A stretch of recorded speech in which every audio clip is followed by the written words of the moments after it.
Please pardon my English. It is my second language.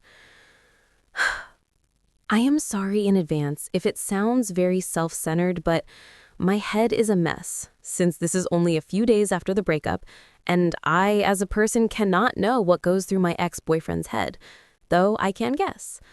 A bit of background. Me and my now ex-boyfriend met at an open house event my boarding school hosted for youthful people interested in boarding school could come and see what my boarding school had to offer.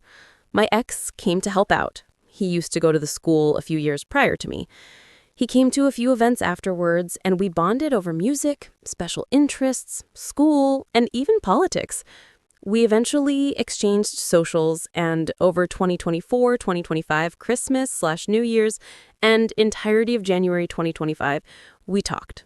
We played Minecraft till late at night and genuinely liked each other's company. I do want to state that whilst we were talking, he had a girlfriend. He talked about how his girlfriend was rather toxic. I won't go into detail since it isn't my story to tell. Through January, we actually fell in love, and I can still remember when he suddenly said he had to go because he had to do something. I was baffled and was left alone for 2 hours before he came back to tell me he had broken up with his girlfriend. I thought, and still think, it was the right thing to do before going farther into our relationship. A week after he had broken up with a toxic ex, we got together.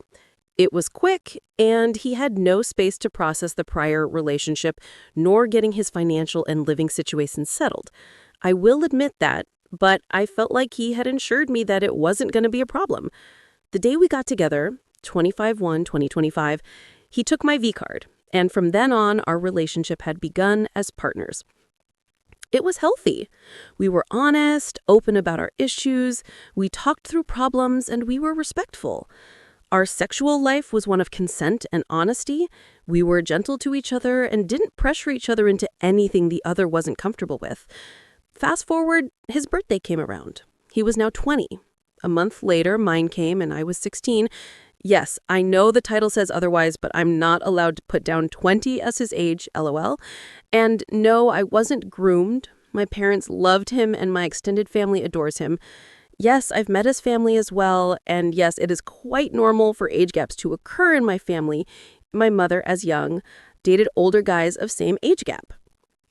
Summer came, and my roommate's mental problems had dragged me down mentally, not to mention my own trauma, to a point where I couldn't perform academically. It ended on a few days prior to actually going home. My boyfriend came and picked me and all my things up and drove to his place in the middle of the night and went to work the day after. I am grateful for that, and I appreciate his willingness to help me. Though the stress had overworked me and I had to go on extended mental health break, which I'm still on. About 3 weeks ago, my boyfriend told me he wanted a break. I asked why, and he talked about how he was stressed out about his financial and living situation. For context, he had also been struggling with his financial and living situation, as I mentioned earlier, which have gnawed at him. He did often tell me about his struggles, and I tried my best to give suggestions on how to manage it. I tried my best finding apartments to his likes or proposed therapy, to which he declined. We ended up agreeing that I shouldn't try and meddle with his problems or propose solutions, which I get, but at the same time I don't. Therapy could give him tools on how to manage things, and his reason for rejecting it was because he felt it was draining the little spare time he had anyways, which I find unreasonable, since therapy is a long-term process. You partake in person once or twice a month, in rare cases once or twice a week, but that's for severe cases.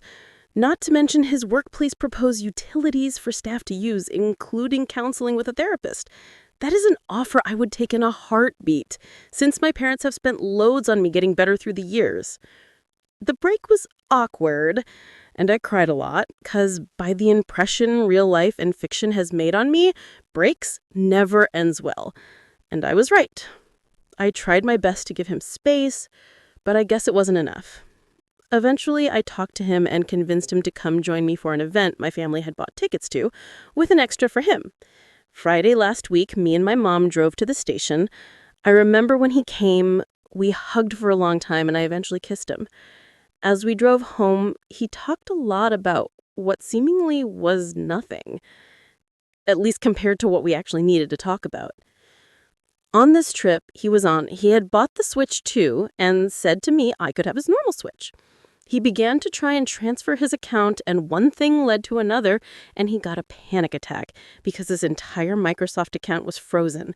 Which I get. This one mail address is linked to everything: his bank, bills, healthcare, special interests, social media, etc. Had this mail written as a form of communication, his way to get to everything on the internet or anything that is online. His panic attack naturally gave him this high, this sense of floating and everything is hazy but clear. I guess this high sparked something in both of us since we began talking our relationship and I ended up asking him if it was over, which he said yes to. He said he loved me and appreciated our relationship and that it really was the best, but that he needed time for himself. He also said that when I kissed him at the station, it felt wrong. He said he was sorry for the pain he had caused me and that he really did want to pursue us, but not whilst he was like this. He admitted that therapy was a good idea and he has planned with his friends to try and work on his body.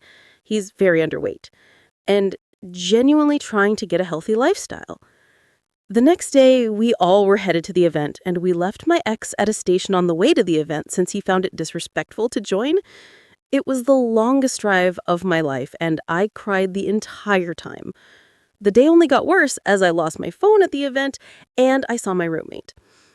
My mom told me that my ex said it was the hardest thing he has ever done in his life. I want to wait for him. I want him to get his life back on track and pursue a relationship with me because I love him and he told me he loves me. I don't know what to do. And so far, only one of my friends and my mom has given me any advice. Do I just move on or should I give him a second chance? We both want to be better, and that's what ended the relationship. We weren't good enough mentally. Okay, thanks for reading. Please let me know your thoughts.